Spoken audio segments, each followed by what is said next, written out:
नमस्कार, मैं हूं वीर सिंह। आप देख रहे हैं समाचार इंडिया लाइव। खबर आजमगढ़ से है। धर्म और जात की राजनीति करने वालों ने प्रदेश को बर्बाद किया। फैसल वारसी। जीयनपुर नगर पंचायत के कुरैश नगर स्थित सैयद जिशान मेहदी के आवास पर आम आदमी पार्टी के यूथ विंग के प्रदेश अध्यक्ष फैसल वारसी का जनपद में प्रथम आगमन पर फूल मालाओं से भव्य स्वागत किया गया। जनसंवाद कार्यक्रम में बोलते हुए फैसल वारसी ने कहा कि आम आदमी पार्टी अपने बलबूते पर विधानसभा 2022 का चुनाव लड़ेगी और जनता के बलबूते अप्रत्याशित प्रदर्शन करेगी। हम जिला पंचायत का चुनाव भी पूरी तैयारी और जोश के साथ लड़ने जा रहे हैं। पूरे प्रदेश में जनता का सहयोग मिल रहा है। उन्होंने कहा कि जाति और धर्म की राजनीति करने वालों ने देश की जनता को केवल लूटा है। काम के नाम पर जनता को धोखा दिया गया है। पूरे प्रदेश में जंगल राज कायम है। शिक्षा, स्वास्थ्य, सड़क और रोजगार के नाम पर प्रदेश की जनता ठगी गई है।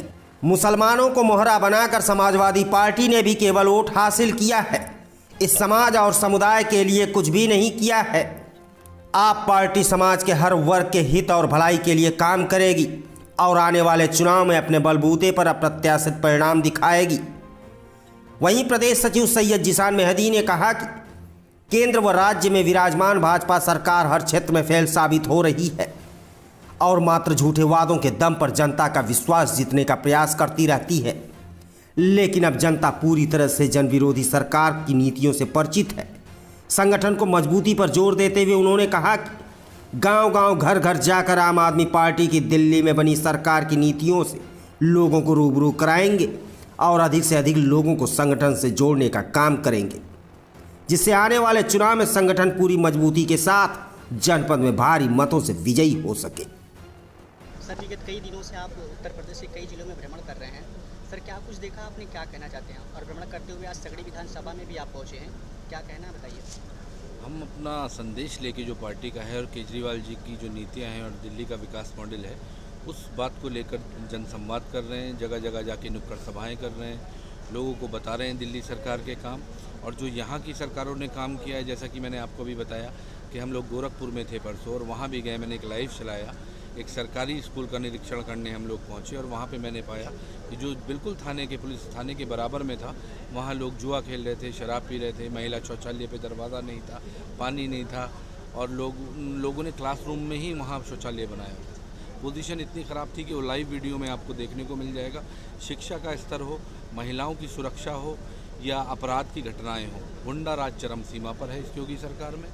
आम आदमी का शोषण हो रहा है, चाहे वो किसान हो, दलित हो, अल्पसंख्यक हो, पिछड़े हो, किसी भी वर्ग के लोग हों। सिर्फ एक जाति वर्ग के विशेष लोगों का ख्याल रखा जा रहा है।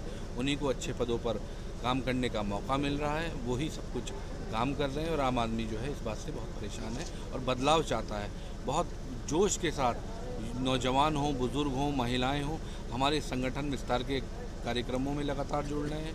हम लोगों की पार्टी की सदस्यता ले रहे हैं और आम आदमी परिवार बहुत तेज़ी के साथ बढ़ रहा है और उभर रहा है। इसीलिए हम जिला पंचायत का चुनाव भी लड़ने वाले हैं और आगामी 2022 का विधानसभा का चुनाव भी आम आदमी पार्टी पूरी सीटों पर लड़ने का काम करेगी। सर, आप अखिलेश यादव के बहुत करीबी माने जाते थे। आप समाजवादी पार्टी में रह भी चुके हैं और आजमगढ़ को ये समाजवादी पार्टी अपना गढ़ मानती है। सर, उस पर क्या कहना है? बिल्कुल सही कहा आपने। मैं इससे पहले समाजवादी पार्टी में था, अखिलेश यादव जी के करीब भी था। अगर आप कह रहे हैं ऐसा अगर था, ये वो बता सकते हैं बेहतर। तो हाँ, मैं उनकी पार्टी में काम किया और मुझे दुख हुआ उनके काम को देखकर, उनकी कुछ चीज़ों को देखकर। एक सच्चा दोस्त वही होता है, हमेशा मेरी बात आप भी सहमत करेंगे, जो अपने किसी चाहने वाले को, अपने दोस्त को, अपने भाई को सही राय दे। लेकिन अखिलेश जी कुछ ऐसे लोगों के, ऐसे चाटुकार और चम्मचों के बीच घिर गए हैं जो इन्होंने समाजवादी पार्टी को बिल्कुल ज़मीन के नीचे पहुंचा दिया है। अच्छे लोगों की बात उनकी समझ में नहीं आ रही है। मेरी उनसे कोई व्यक्तिगत लड़ाई नहीं थी। उन्होंने मेरा टिकट काटा, मैं चुप रहा। उन्होंने उससे पूर्व में मेरा विधायक का टिकट काटा, मैं चुप रहा। नगर पालिका मैंने लड़ी, उन्होंने काटा 2 दिन पहले, मैं चुप रहा। लेकिन बात जब उन्होंने राहुल सिंह को, एक जो हिंदू वाहिनी का अध्यक्ष रहा है, उसको ज्वाइन कराई थी समाजवादी पार्टी, तब मैं बहुत आहत हुआ। एक ऐसे आदमी को पार्टी ज्वाइन कराना जो ये कहता है कि मेरा बस चले और योगी जी अगर मुझे इजाज़त दे दे तो मैं मुसलमानों की माँ बहनों को कब्र से निकाल के उनका बलात्कार करूँगा। तब मैंने कहा कि आपने ऐसे आदमी को पार्टी में लिया है जिसका मैं बिल्कुल समर्थन नहीं करता। और यदि आप ये तवक्को करेंगे कि मैं ऐसे आदमी के गले माला डालूंगा या ये यदि कहीं प्रभारी बन के आया मैं इसकी इज्जत करूँगा, तो मैं ऐसे आदमी को जूते मारने का काम करूँगा जो इस तरह की भावना रखता हो। किसी भी वर्ग का आदमी हो, यदि मेरे समाज से भी कोई इस तरह की भावना किसी दूसरे व्यक्ति के लिए रखेगा तो वो मेरी नज़र में इंसान नहीं है। इंसान वो होता है जो अपने मज़हब की इज्जत के साथ साथ दूसरे के मज़हब की इज्जत करेगा, वो सच्चा इंसान है, वो सच्चा व्यक्ति है। यदि आप अपने धर्म का सही से पालन नहीं कर सकते तो दूसरे की इज्जत कैसे करोगे? सर, कृषि बिल कानून के लिए जिस तरह से किसान आंदोलित हैं, सर उस पर क्या कहना है भाजपा? देखिए, भाजपा आप देखिए शोषण कर ही रही है। इससे जो इसका भंडारण करेंगे सीधा है, अमीर और अमीर हो जाएगा, गरीब गरीब रहेगा। जब उसके किसान के पास पैसा ही नहीं होगा तो वो कहाँ से करेगा? आप मैं एक छोटा सा आपको एक एग्जांपल दूं इस चीज़ का। जो मक्का हम 8-10 रुपए किलो में यहाँ लेते होंगे, यही रेट होगा। वही आप मक्का 1 किलो का पैकेट अगर अंबानी जी के रिलायंस स्टोर से लेंगे तो 130 रुपये किलो आपको वो मिलेगी। तो वो उसका असली हकदार तो किसान हुआ ना भाई। 10-20% आप ले लो, समझ में आता है, लेकिन कहाँ 10 रुपये, कहाँ 130 रुपये किलो। दिल्ली से आप ले लीजिए मक्का का एक पैकेट रिलायंस से, आपको पता चलेगा कि उसका क्या भाव है। यही लोग वो करने वाले हैं, भंडारण ये लोग कर लेंगे असीमित।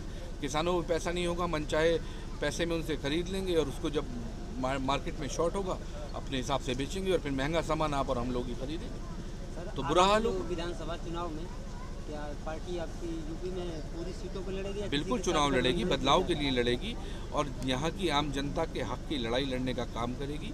इसीलिए हम इस पार्टी में शामिल हुए थे और बहुत अपने आप को खुशनसीब महसूस करते हैं। अभी हमारा ऐसा कोई विचार नहीं है, ये शीर्ष नेतृत्व का काम है, वो डिसाइड करेगा। लेकिन अभी तक ऐसी ना किसी से हमारी कोई बात हुई है, ना ऐसा कोई प्लान किया है। आम आदमी पार्टी अपने प्रयास से, अपनी मेहनत पे, अपने कार्यकर्ताओं की लगन से, उनके जोश से चुनाव लड़ने का काम करेगी। बाकी फैसला जनता के हाथ में, जो उनका काम है वो करने का काम करेंगे। सर, समाजवादी पार्टी की मुस्लिम बहुचर्चित नेता आजम खान साहब जेल में बंद है, तो आप खुद देखिए, आजम खान जेल में बंद थे। ओवैसी साहब ने कहा कि मैं आजम खान साहब से मिलने जाऊंगा, उन्होंने एक चिंगारी छोड़ी। रिजल्ट ये हुआ कि अखिलेश जी अगले दिन जेल उनके परिवार से मिलने चले। आम आदमी पार्टी के नेता मिलने जाएंगे? हम पहले ही बात उनके परिवार से हुई, सारी चीज़ें हुई। अब जाना ना जाना ये संजय सिंह जी जाने, अरविंद केजरीवाल जाने, हाँ, लेकिन मुझे सिंपैथी है, अफसोस है इस बात का कि खान साहब को, उन्होंने कोई बुरा काम नहीं किया था, अच्छा काम किया। शिक्षा का एक मंदिर बनाया, एक अच्छी जगह बनाई और उनको ज़बरदस्ती टारगेट करके, चाहे वो आज़म खान हो या अन्य लोग हों, उनको प्रताड़ित किया जा रहा है। बदले की भावना से काम किया जा रहा है, उनको जेल में डाला जा रहा है, उन पर मुकदमे हो रहे हैं। तो उनके साथ यहाँ तक नहीं होना था, जहाँ तक मैं समझता हूँ। ये एक बुरी बात है, उन्होंने अच्छा काम किया था। जो उन्होंने यूनिवर्सिटी बनाई, it was a good thing. I don't agree with Yogi government, उन्होंने किया अच्छा नहीं। संसदीय क्षेत्र में भी आप भ्रमण किए हैं सर, वहाँ पे क्या कुछ कमियाँ देखी, क्या कुछ देखा? देखिए, कमियाँ यही देखी, बीजेपी ने कहा था 2015 में हम गड्ढा मुक्त कर देंगे भारत। जिस रास्ते से हम गोला गए थे वो पूरा टूटा पड़ा था, बुरी हालत थी। 2.5-3 घंटे में वहाँ पहुँचे, गड्ढे और कीचड़, वो भी लाइव चलाया था, वो भी पड़ा हुआ है देखिए। इसके अलावा काफ़ी और जगहों पे भी गए, वहाँ पे भी यही स्थिति थी। और स्कूल की दशा मैंने आपको बताई दी है, जो स्थिति थी। और भ्रष्टाचार चरम सीमा पर है, वहाँ पे भी आए दिन हत्याएँ, लूट, मुकदमे लोगों के साथ हो रहे हैं, शोषण। तो ये कोई छुपी दबी बात नहीं है या इसमें कोई झूठ नहीं है, ये सच को आईना दिखाने वाली बात है। जिसको ये लोग पर्दा डालते हैं या कोई इसके खिलाफ आवाज़ उठाता है तो उसको जेल में डाल देते हैं ज़बरदस्ती। जैसा इन्होंने हमारे मंत्री जी सोमनाथ सिंह जी के साथ किया।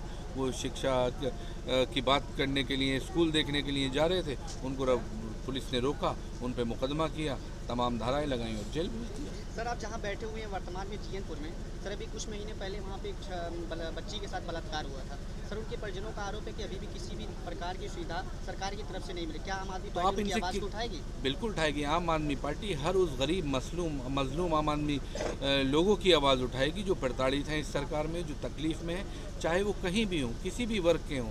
क्योंकि हम धर्म जाति की राजनीति नहीं कर रहे हैं। जो भी परेशान होगा, तकलीफ़ में होगा, हम उसके साथ, आम आदमी परिवार के लोग बिल्कुल उसका परिवार बन के उसके साथ खड़े रहेंगे।